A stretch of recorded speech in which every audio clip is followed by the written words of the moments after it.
Assalamualaikum warahmatullahi wabarakatuh. Baiklah, Ibu dan Bapak dosen serta teman-teman, kami dari grup 2 akan mencoba membacakan hasil diskusi kelompok kami, yaitu tentang pentingnya perencanaan strategik. Perencanaan strategik adalah proses pemilihan tujuan-tujuan organisasi, penentuan strategi, program-program strategi, dan penetapan metode yang diperlukan untuk menjamin bahwa strategi dan kebijaksanaan telah diimplementasikan. Perencanaan strategi juga merupakan proses perencanaan jangka panjang dan disusun untuk mencapai tujuan organisasi. Alasan pentingnya perencanaan strategik itu, setiap organisasi dalam menjalankan kegiatannya pasti didasari dengan berbagai rencana yang menjadi fondasi dan tertuang dalam visi dan misi organisasi. Dalam menyusun rencana dibutuhkan pemikiran strategi agar dapat memberikan gambaran secara umum untuk mencapai perencanaan tersebut. Perencanaan strategi dapat membantu setiap organisasi untuk mencapai tujuan-tujuan jangka panjang secara utuh. Dengan begitu, setiap organisasi dapat menerapkan cara terbaik untuk menghadapi tantangan dan peluang. Untuk mewujudkan dan menetapkan perencanaan strategi, setiap organisasi harus mampu melakukan 1.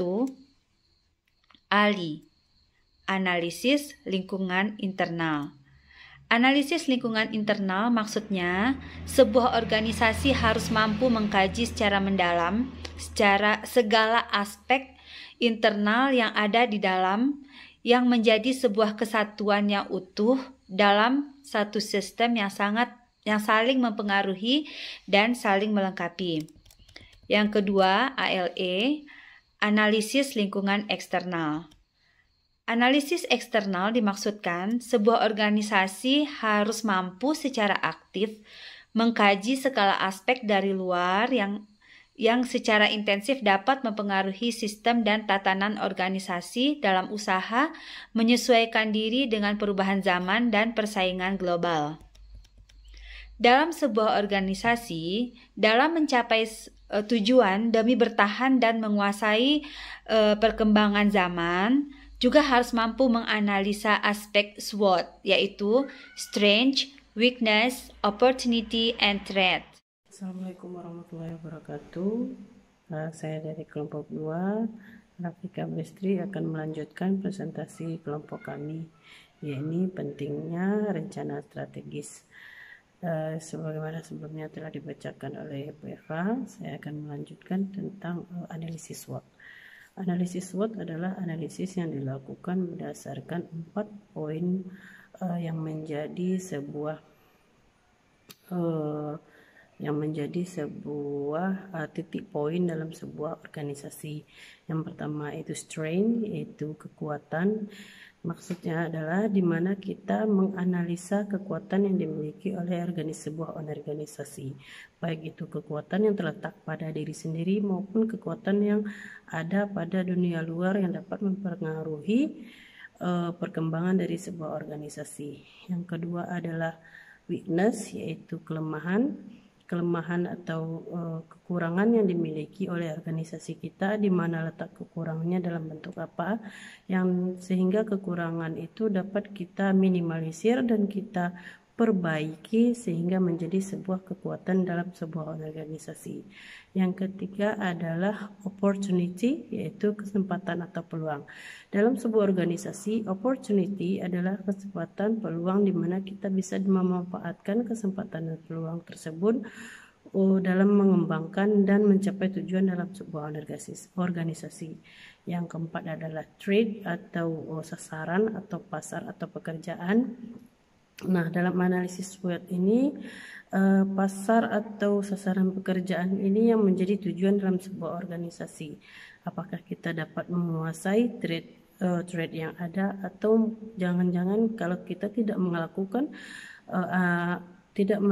perencanaan yang matang, maka trade kita itu akan menelan kita sendiri.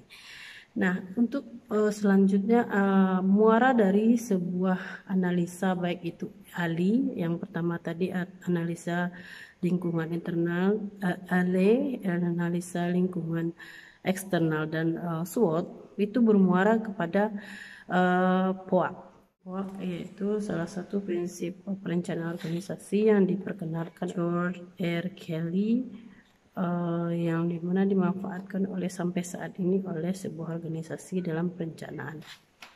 POAK itu sendiri merupakan singkatan dari planning, organizing, actuating, and controlling. Artinya merencanakan dalam artian membuat sebuah perencanaan dengan matang bagaimana sebuah organisasi itu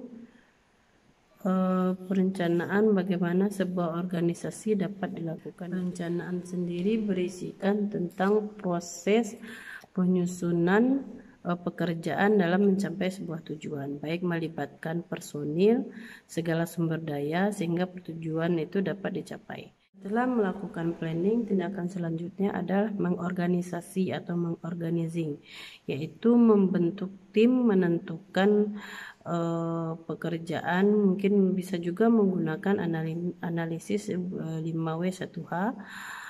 What, apa yang direncanakan, what, where, kapan dilaksanakan, when, di mana akan dilaksanakan, where, siapa yang akan melaksanakan, who, mengapa harus dilaksanakan, why, dan bagaimana melaksanakannya itu sendiri. Setelah melakukan perencanaan dan setelah membentuk tim-tim dalam merencanakan, saatnya melakukan tindakan aksi. Tindakan aksi dalam bentuknya adalah melaksanakan apa yang sudah direncanakan dan oleh siapa kegiatan-kegiatan itu dilakukan. Dan itu merupakan suatu perwujudan atau bentuk tindak nyata dari sebuah perencanaan melalui pengorganisasian dan dilakukan. Selanjutnya adalah controlling. Controlling itu berarti mengawasi apa yang sudah direncanakan, apa yang sudah diorganisasikan, dan apa yang sudah dilaksanakan. Itu perlu diawasi. Dan untuk selanjutnya mungkin kita juga perlu menambahkan evaluating atau evaluasi. Ini merupakan suatu tindakan menganalisa kembali, mengevaluasi, menilai kembali apakah planning, organizing, actuating, dan controlling yang kita lakukan itu sudah sesuai, sehingga hasil dari evaluasi itu menjadikan landasan kembali kita untuk merencanakan dan mengatur strategi baru untuk memperbaiki organisasi kita. Untuk demikian dari saya, selanjutnya akan dilanjutkan oleh Lena. Terima kasih. Assalamualaikum warahmatullahi wabarakatuh. Baiklah, saya Lena Novelia, NIM 2114-7005 akan melanjutkan materi dari pemateri sebelumnya, yaitu terkait dengan tujuan perencanaan strategis. Jadi di sini pertama yaitu ada tujuannya to manage risk. Jadi di sini adanya yang namanya pengelolaan dari risiko. Jadi suatu organisasi dalam menjalankan tujuannya atau mencapai tujuannya tentu akan mengalami yang namanya risiko-risiko dalam perjalanannya. Jadi dengan adanya perencanaan strategi tersebut dapat diminimalisirkan atau dapat dianalisa bagaimana risiko-risiko yang akan terjadi pada masa yang akan datang, sehingga untuk mencapai tujuannya suatu organisasi tersebut dapat berjalan dengan lancar. Selanjutnya yaitu to get the strength. Jadi di sini yaitu membentuk suatu kekuatan